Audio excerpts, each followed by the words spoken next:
Welcome to your Walmart. Aragorn, but it's not all positive news, as some actors have reportedly declined a comeback, and we'll be discussing the implications of that. And almost most importantly, Philippa Boyan's statements about future Lord of the Rings movies being planned, including a full-out video. I just wanted to take this time real quick, remind y'all that, when I started this channel, Cortana's tired, so reacting and chilling is perfect time. She loves to just hang out. When I started this channel, it's mainly supposed to be not just Lord of the Rings online or gaming, but also movies, books, all types of nerdy stuff. So I'm excited for this next Lord of the Rings movie. It's supposed to be The Hunt for Gollum. We're going to watch this video, react to it, to what's the update on The Hunt for Gollum and the possible new trilogy they're releasing for Lord of the Rings. And Peter Jackson ones. Those are going to be great, but actually it's technically Andy Serkis. So let's react this together. Let's have a good time. War of the Rohirrim was kind of a bummer for me. So first one, not so great to me. But let's see if they do any better. This is Middle Earth Updates. It's a good channel if you want to know.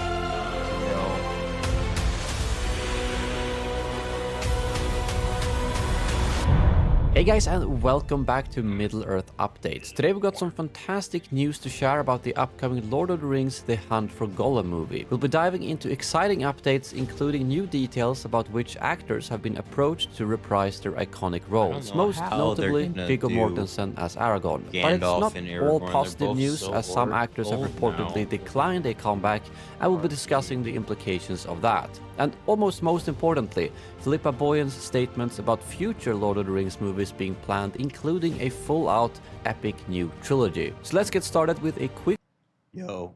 Side note, you know what I think would be an amazing movie instead of Hunt for Gollum?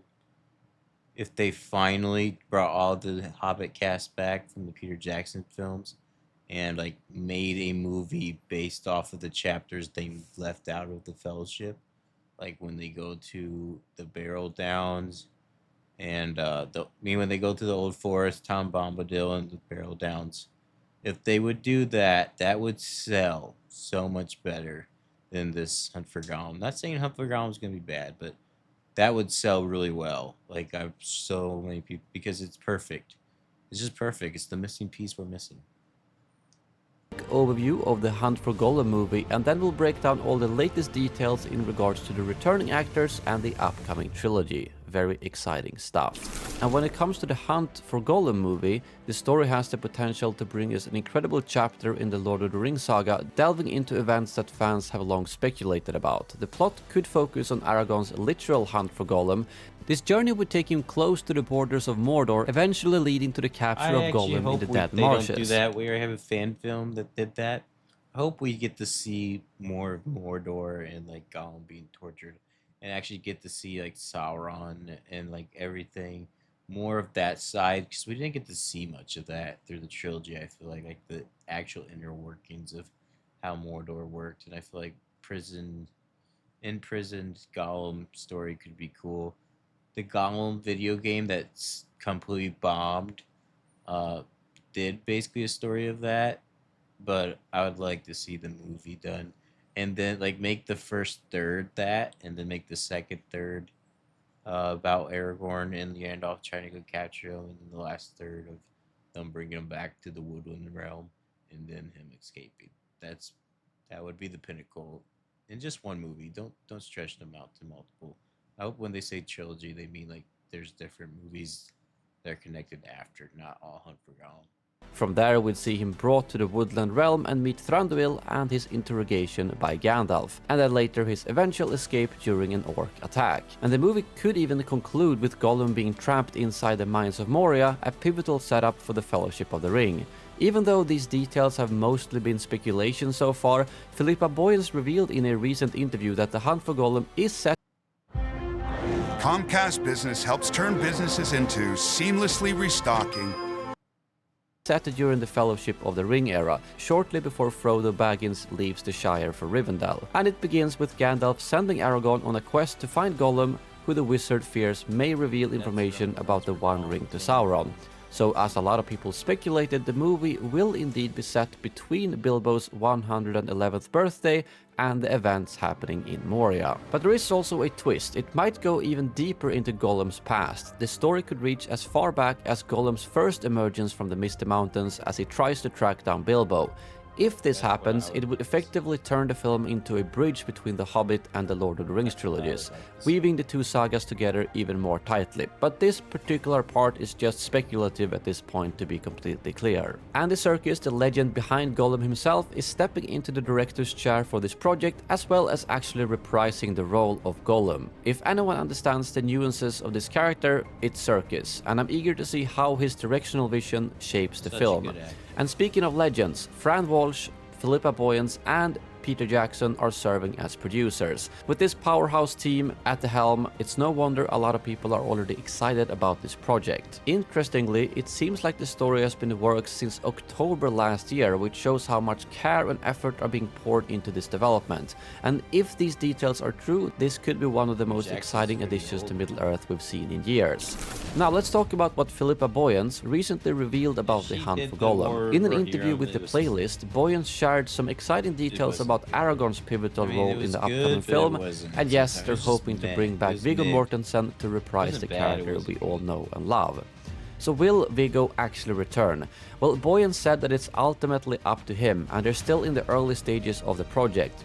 She mentioned that everyone involved, herself, Andy Serkis and Peter Jackson, has spoken to Viggo about the role, but as of now, he hasn't seen a script, and his decision will depend on how well the character is written and whether he feels it's a performance worth taking on. Which makes me feel like if he turns down the role, that's a quiet worrying omen for the project. But interestingly, Boyens also emphasized that if Viggo chooses not to return, they still want him to be involved in some capacity, perhaps to help pass the torch to another actor, but for now all eyes are on the script, which Boyens admitted is her top priority. While there's hope for Viggo Mortensen's return as Aragorn, it seems Hugo Weaving, who famously portrayed Elrond, has a very different perspective.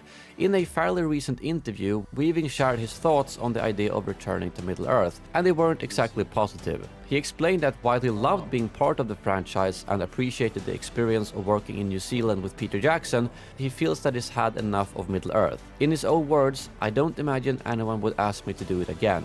Weaving also pointed out the unique challenge of portraying Elrond, an immortal being, when the actor himself is aging. He joked about how even during the reshoots for The Lord of the Rings and filming The Hobbit, he felt the effects of time catching up with him. For him, returning to play Elrond doesn't seem feasible or desirable at this point. It feels like this story could be told without Elrond's involvement, but if they decided to include him, I feel like it has to be Hugo Weaving playing the role, as casting a brand new actor in a role during the same era would feel very strange, at least if most of the other characters are played by returning actors. Now let's talk about two other characters who might make a comeback, who have had a bit more of a positive response, Gandalf and Legolas. First of all, Ian McKellen has all but confirmed that he's ready to don the wizard hat again. Speaking recently, McKellen shared that he's been told that Gandalf will be involved in the hunt for Gollum and that the filmmakers hope that he will reprise the role. In classic Gandalf fashion, he added, "I'm not letting anyone else put on the pointy hat and beard if I can help it." So it's safe to say that we might see the Grey Pilgrim return to Middle-earth as long as Ian stays healthy, considering he's 85 years old. Now what about Legolas? Well, Orlando Bloom has also expressed interest in returning, saying that he would happily reprise the role if Peter Jackson is involved. The only catch, elves don't age. Bloom joked that technology like AI might be the key to making it work, but he's still eager to join the project. In his own words, "If Peter told me to jump, I would ask how high." One of the biggest challenges for the hunt for Gollum is that many of the iconic characters are played by actors who are now decades older than they were in the original trilogy. This means that different de-aging techniques or deepfakes will have to be used, which is a complicated topic that we will tackle in a future video. Now let's turn our attention to something even more exciting. Cut! That's better! Philippa Boyan's recent comments about the possibility of a brand new Lord of the Rings trilogy. Yes, you heard that right, a new trilogy that could rival the scale of the original films, if we're allowed to be a little bit optimistic. In a recent interview, Boyens revealed that the creative team behind Middle-earth, which includes herself, Peter Jackson and Fran Walsh, has been brainstorming an array of new stories. These include standalone films, potential more anime films, and even the prospect of another full-fledged trilogy that she described as being in the vein of the original Lord of the Rings films. Boyens explained that the future of these projects ultimately depends on the fans. I would like to see the battle with Angmar, like the Angmar and the War of the North type movies. That's like past. I hope they can get the rights, but I thought there's some in the books that mention it, so technically couldn't they do it? And then I'd also like to see like the war that was happening in like the Mirkwood and the Lonely Mountain and everything. That while it was simultaneously there was a battle in Gondor, there was also ones there.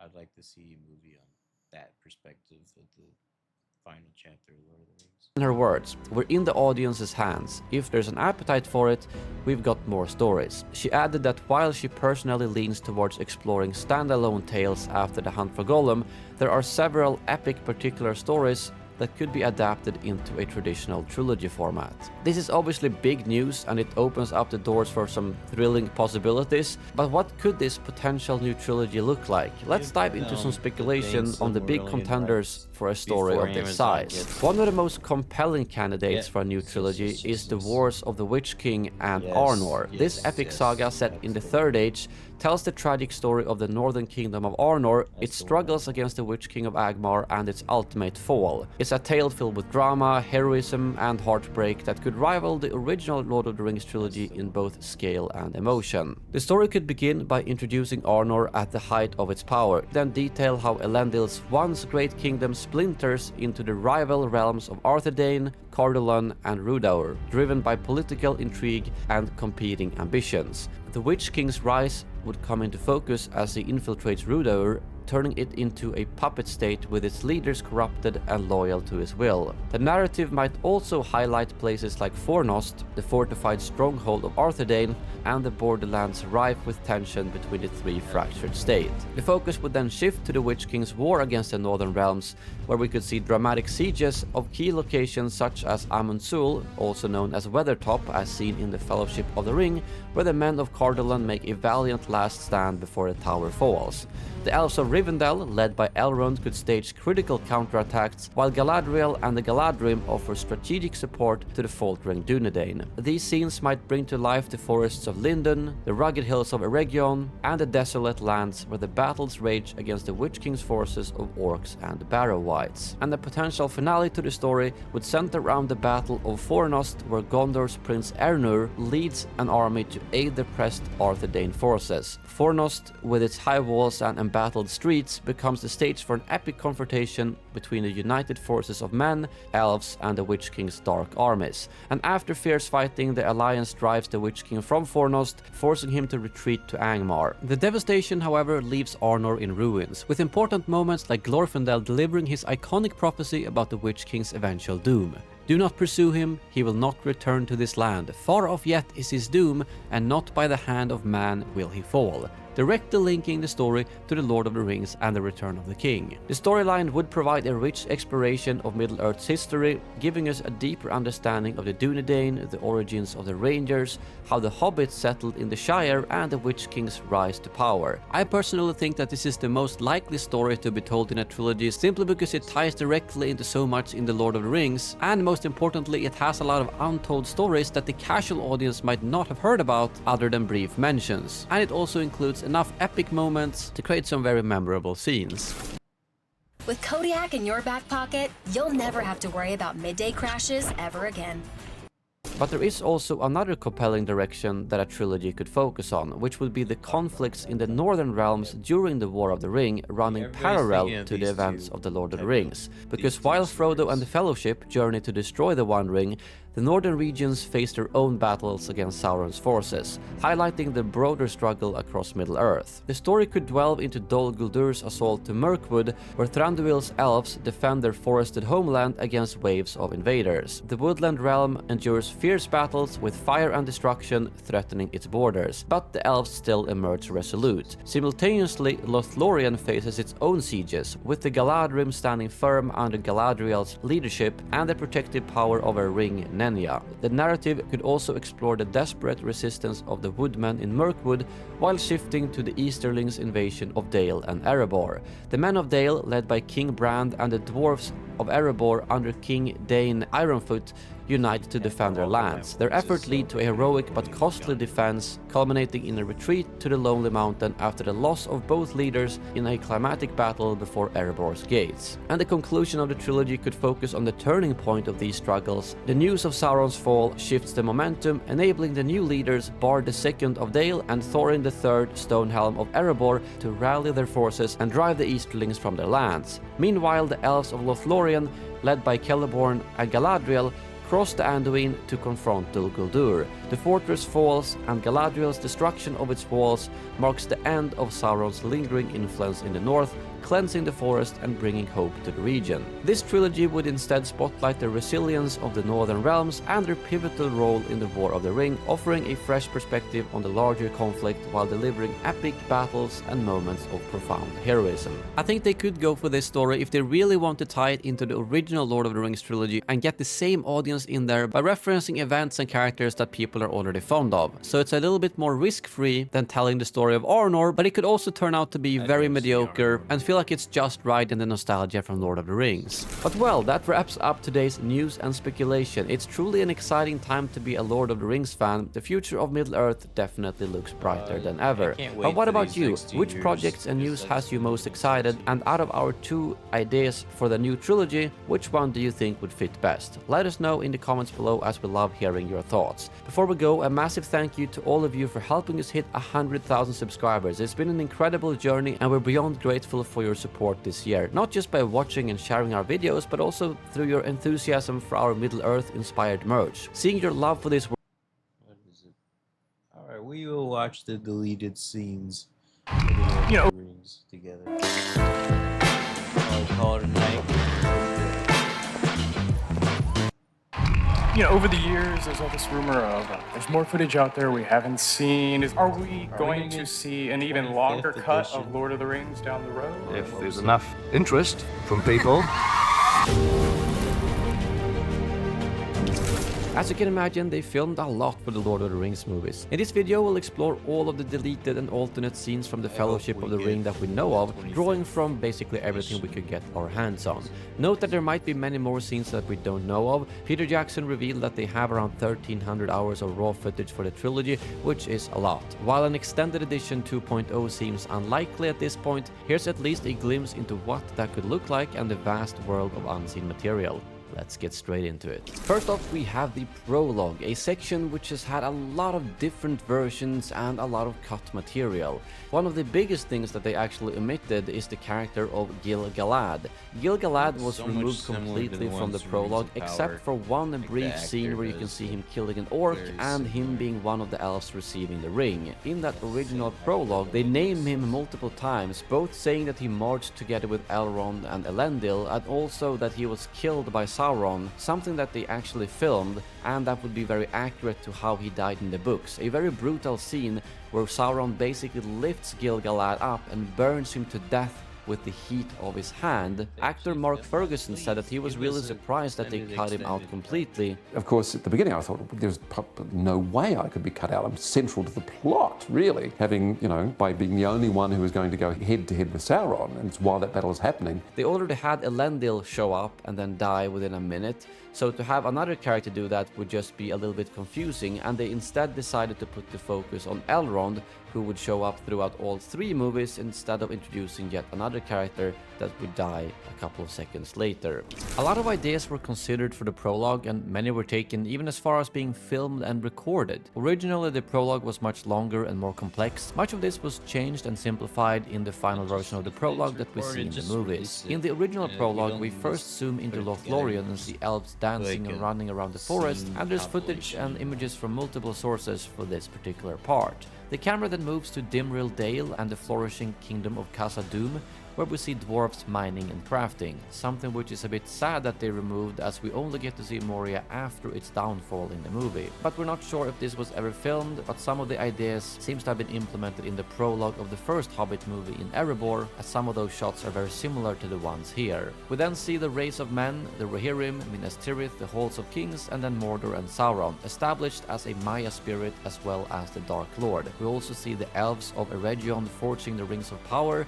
All this was simplified a lot in the final movie version, which is understandable, as it could have been a little bit too much to take in right away for the brand new viewers, but it would have been nice to see the full version in the extended edition of the movie. In the DVD extras for the Fellowship of the Ring, we actually get to see this original prologue. This version has a young male as the placeholder narrator, probably because they were considering Frodo as a narrator for the prologue at one stage, since he did write The Lord of the Rings as seen in the ending of Return of the King. We don't know if they ever recorded this with Frodo though. Another character considered to narrate the prologue was Gandalf. We actually have 2 different versions of this. One is from some promotional video material for the Fellowship of the Ring.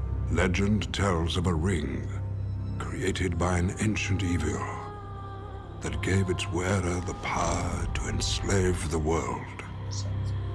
Believed lost for centuries. It's likely this voiceover could have been made for the prologue, but it could also have been made for only the promotion. The other version of Gandalf narrating the prologue is more probable, as it's more similar to the narration in the original storyboard clip. And this audio is from the video game The Lord of the Rings: The Third Age, and could either have been recorded for the movie originally and reused for the game, or been recorded for the game and inspired by the original prologue narration from the movie. Some of you may have noticed on the official soundtrack for the Fellowship of the Ring that there is a track called The Prophecy, which can't be heard in the movie. That's because this track was most likely meant for the old original prologue. When they changed the prologue as much as they did, the music needed to be redone. To recreate the original prologue and get a taste of what it was most likely like, we've taken a cover of The Prophecy and put Gandalf's narration to it. The world of Middle-earth is changing. The beauty of the elves fades. It passes into legend, into myth, into dreams. The ancient spirits of earth, fire, air, and water, who once roamed this earth freely, are forgotten. But it was not always so.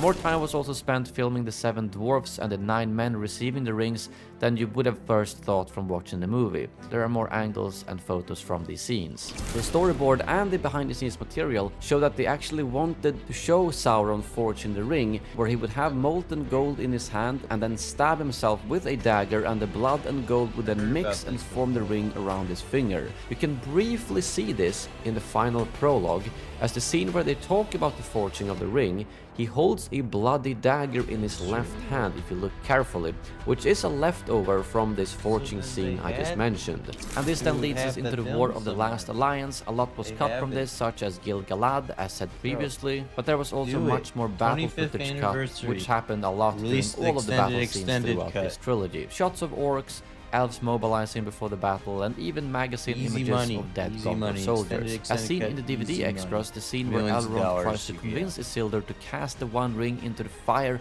of Mount Doom was originally in the prologue, but was omitted and later added back into the movie, which I'm glad they did. Lastly, Alan Lee also mentioned in a webinar a few years ago that he actually did some drawings for the Blue Wizards and even some light costume work, but they never made it into the movies. Alan, would you like to do an illustration of the Blue Wizards? Well, as a matter of fact, I have I done. am more- Oh, have There's you? about a week during the filming of The Lord of the Rings when they were actually in the script. Right. We were going to see all 5 wizards appearing in Middle-earth on the shore. But we haven't seen this yet, this image, It was no, they were just pencil drawing. So Right. we got as far as making some props, some stars, Right. mocking out some costumes, and trying them on extras.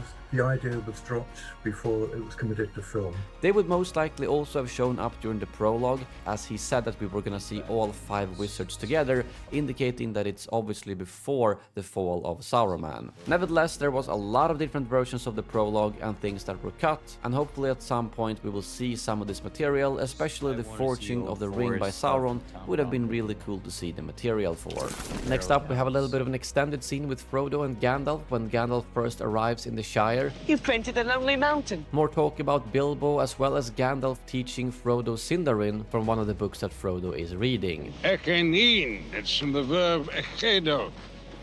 Plural, not singular. That's right. It's Sindarin, the language of elves. From various magazines and physical sources, there's photos of various hobbits, including Fatty Bolger, who does have a larger role in the books, and he was a close friend to Frodo and even knew about the ring and helped out. And there is a photo of him in front of Bag End, as well as a photo of him running away from the Nazgul. But it's unclear what his role would have been in the ran movie. away Some from other Nazgul hobbits that are and shown rang the in these bells. images are Robin Rickhowl. Smallborough and Rufus Burrows. Robin is actually the long-standing Rickhowl, sheriff I think, of the Shire, and Rufus Burrows is actually the hobbit who says after being beheaded by the ring wraith. There's actually a surprising amount of images of both these characters, and especially Rufus, indicating that they would probably have had a bigger role in the movie if all the material was used. They also had a bit of an alternate take on how Gandalf would be portrayed, as in the final version he's obviously smoking a lot, but they had one version where he would instead be munching on toffees all the time and taking his first smoke with Bilbo just before the party, and then the toffee bag would make a return at the Council of Elrond. I'm not sure if the point was to try and show Gandalf trying to stop smoking or something like that, but in the end the toffee bag idea was completely scrapped from the movie. At Bilbo's party there was quite a lot of extra scenes cut, such as Pippin playing a banjo, Frodo playing the drums, as well as a lot of dancing scenes. And Sean Astin even complained that he had to do a lot of dancing rehearsals for weeks, but most of it ended up being cut from the final version. As well as an alternate version of when Frodo tries to convince Sam to ask Rosie out for a dance. Go on, Sam. Ask Rosie for a dance. What, me? Just walk up and take her hand. I'll do a hand. I think I'll just have another hand. There's an extended version of Merry and Pippin doing the dishes after blowing up the fireworks. It kind of changes the tone of the scene a little bit, as you can see them laughing and talking with Gandalf, instead of Gandalf actually being mad at them like he is in the final version. When it comes to the Green Dragon interior, Richard Taylor, the president of Weta Workshop, responsible for a lot of the props, sets, armor and such, said that he was a little bit sad that a lot of the scenes from the inside of the Green Dragon was cut, as they had built the entire interior of the Green Dragon. But the interesting part is that when they rebuilt Hobbiton for the Hobbit movies, they rebuilt both the inside and outside of the Green Dragon and kept that so that you can still visit it today if you take the Hobbiton movie set tour. There's also an alternate version of Bilbo's goodbye with Gandalf, where he hugs him instead of just shaking his hand. Goodbye, dear Bilbo. Goodbye, Gandalf. I kind of like the hugging, so I'm not sure why that was changed to a simple handshake. There are also a couple of shots from the magazines that prove that they actually built a set for what looks like Frodo's bedroom, or potentially Bilbo's, but I think this is Frodo's bedroom. But it's really unclear what kind of scene they had planned there, as in the final version of the movie we never really see their bedroom, and the only time we see Frodo in bed is obviously in Rivendell. There's a little bit of an extended and alternate scene when Gandalf talks about the ring and what happens if Sauron gets it back. It is the Master Ring. Shadowed has risen again. Sauron needs only this ring That's why I like this to channel. beat down resistance. Cover all the lands of a second darkness. There's an entire scene cut from after when Sam and Frodo has left the Shire and they're struggling to fall asleep, and there's actually a deer among other animals that completely interrupts them, and they even said that there's 29 different takes of a deer sniffing around them trying to fall asleep, but obviously that entire scene ended up being cut from the movie. An interesting extended / alternate scene is between Saruman and Gandalf, where the dialogue is a bit more of Saruman saying they should take the Master Ring themselves and not just join Sauron. The tone is a little bit different, as I think in the final cut it really makes it seem more like Saruman wants to join Sauron, whereas in this version he straight out said, let's take the Master Ring for ourselves. The Hobbit cannot contend with the will of Sauron. There are those who can. Why not take the ruling ring? We command that. We command Middle-earth. Use kayak to compare hundreds of travel sites at once? I like to do things myself. No machine is better than me. You think it'd be order involved the way it should be Kayak. done. Search one and done. So, I actually thought that it would be better for Sauron to have done that. Because in the film, he just seems straight up like It's your day. like he's whipped by Sauron. One way out of this, Sinners, rated R, April 18th. When I take food out of my Bosch refrigerator... Then they also can film a whole movie of the Shire. Old Spice Rider's long-lasting freshness makes me smell good, so that Coach thinks I'm slacking. If you're working hard, They can't how do do it you now smell because so they already killed fat? Saruman off. So I trained. That Band-Aid. But now we get to something really interesting. Tom Bombadil. A lot of people think that he was actually cut from the movie or was planned to be in it because they've seen these images. But the thing is, in 2001, Decipher decided to create a Lord of the Rings trading card game that would be based on Peter Jackson's visuals. And as far as I know, this came out slightly after the movies. And what they figured was that let's create some cards of the characters that didn't make it into the movies, such as Glorfindel, Radagast the Brown, and of course Tom Bombadil and his wife Goldberry. So they did actually bring in real actors, and they collaborated with Weta Workshop, who created all of these costumes that they then used to take the shots for these trading cards. Tom Bombadil was never planned in the movie, so they had to recycle a Gandalf costume, dye it blue, and then remade a Hobbit hat for him. However, Radagast the Brown was actually planned to have a brief cameo in the movie, so they already had a costume made for him that they could then use in the trading cards. But that's the backstory behind these images that a lot of people think are cut out from the movie, and even though it's linked to the movie, they weren't planned to actually be in the movie except for Radagast the Brown. As for Weathertop, there was a lot of alternate shots there, nothing major, but a couple of glimpses of things we didn't get to see in the final version that they showed off in the behind the scenes material. There was also a completely different alternative to Arwen when she arrives to save Frodo, where she would have arrived in more of like a dress and fancy clothing, but then instead they gave her more practical clothes in the movie, which makes sense. Yes, she does have kind of like fancy clothing and a dress when she shows up glowing in that vision for Frodo, but that's not the same clothing as you can see in this deleted scene, meaning that I think they've basically found a middle ground of having her being fancy and all in that bright vision, but then have more practical clothes in reality. There's also a few extra shots of Arwen being hunted by the Nazgul, with some really close call of them nearly and or actually hitting her, but I think it made more sense to kind of keep them slightly behind her all the time until she passes the river. When Frodo wakes up in Rivendell, there is actually a scene where he kind of looks out over Rivendell and we don't really see what he's looking at. They did shoot a scene here where he sees Arwen and then Aragorn appearing and them having kind of like a tender moment together, but they skipped that out completely, having it more unknown what Frodo was looking at. I'm thinking maybe they did this as they wanted to keep Aragorn and Arwen's relationship a bit more hidden from the rest of the Fellowship, or at least make it seem like that for us viewers. There's also a lot of extended footage from Rivendell, with shots of Frodo and Sam walking around talking with each other, more scenes with the hobbits. There's also some footage of Arwen speaking with the hobbits in Rivendell, which is completely cut from the final version because she doesn't really interact with them there at all. Back to some magazine photos that actually confirm that they planned scenes where Gandalf and Elrond would be in Elrond's chamber, as well as them having some kind of dinner together. There's also rumors that Bilbo would partake in this dinner and the three of them would have a conversation, but there's no actual photo evidence of that, but only this one of the dining table with Elrond and Gandalf. Must be destroyed. The Council of Elrond is a big one of the scenes that they spent the most time filming, which means a lot was cut, such as Elrond reciting the entire poem about the ring. One ring to rule them all, one ring to find them, one ring to bring them all, and in the darkness bind them in the land of Mordor, where the shadows lie.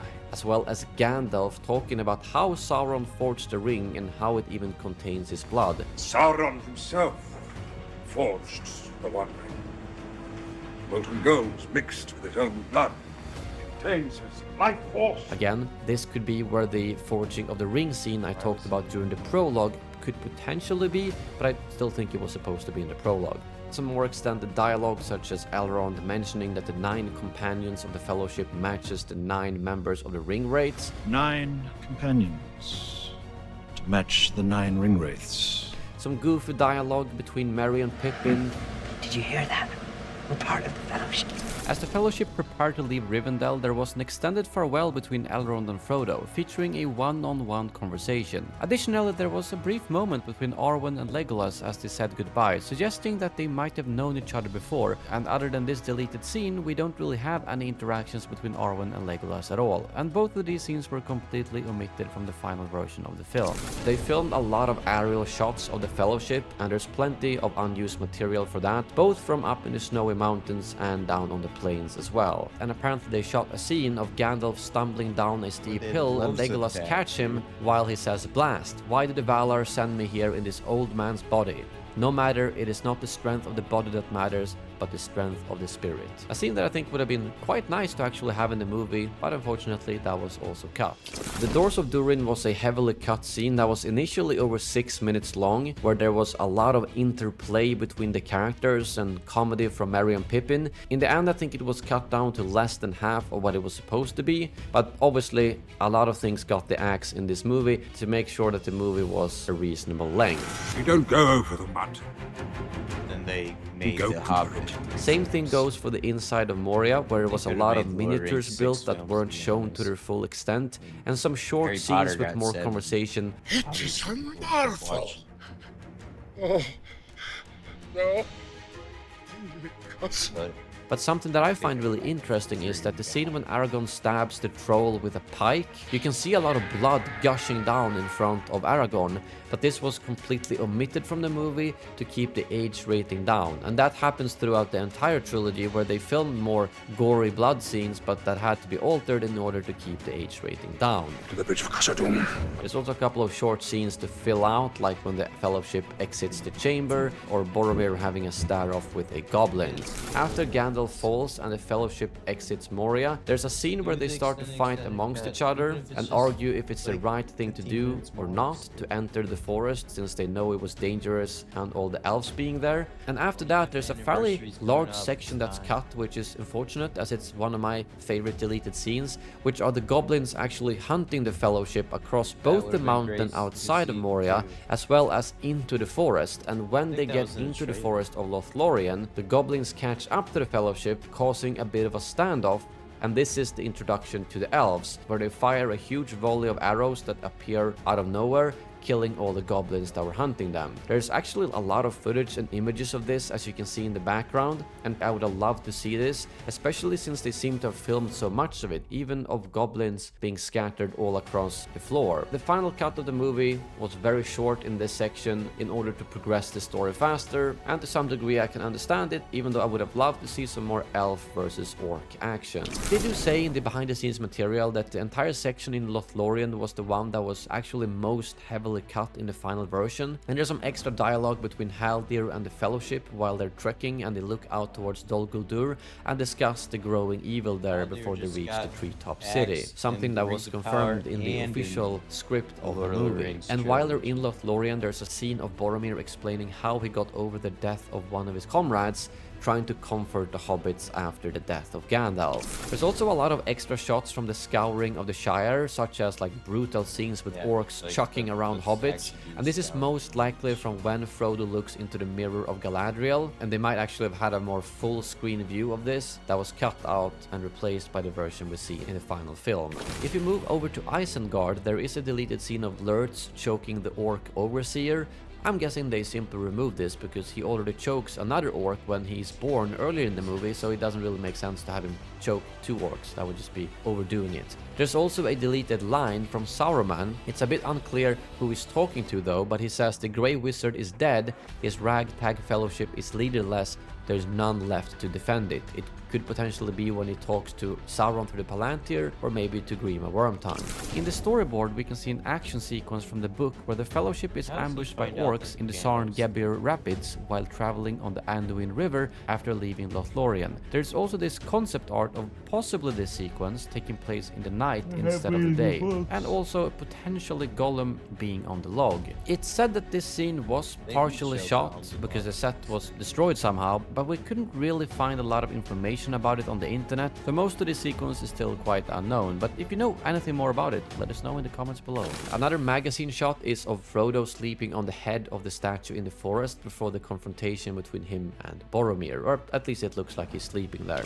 Jumping into the scene where Frodo puts on the ring and sees the Eye of Sauron and other things, they originally shot this as in the book, where he looks to the mountains and sees trolls coming down, and he sees ships filled with pirates, orcs, and things like that. They did film this, but never completed the VFX for it, and went for the a bit more simplistic version of where he just sees the Eye of Sauron. In terms of the fight up on Amon Hen, this was a fighting scene that was also unfortunately heavily cut, so there's a lot of shots of Aragorn, Gimli, and Boromir fighting that didn't make it into the movie, and they also said that this was one of the fights where the biggest rating challenge of the movie was, and in order to keep the age rating down, they had to cut out a lot of the more brutal stuff in the movie, which is a bit of a shame. I really wish we could see like a higher age rating version of this, but I don't think that's ever gonna happen. And one scene that was cut into pieces is this one with Legolas firing arrows. In the theatrical version he fires 3 arrows, in the extended version he fires 6 arrows, but they actually filmed him firing 9 arrows. So if they ever make an extended 2.0, he might be firing 9 arrows in that one. And the very ending of the movie was originally shot completely different. When Frodo goes out in the boat, and Uruk actually drags Frodo out of the boat, and in this struggle the ring slips off Frodo's neck and into the water,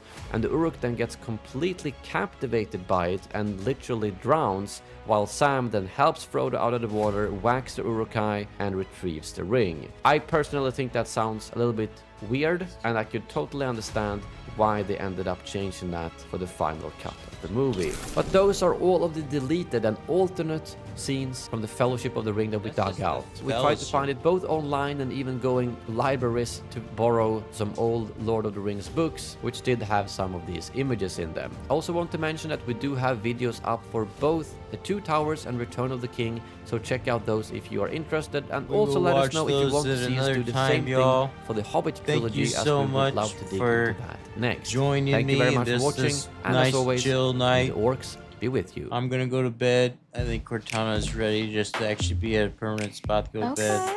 And take her out to the bathroom first. Okay. Thank you again for hanging out with us. I'll see you later in the next one. I'm gonna quickly come over there and turn off the video. Record. Alright. You're probably so mad.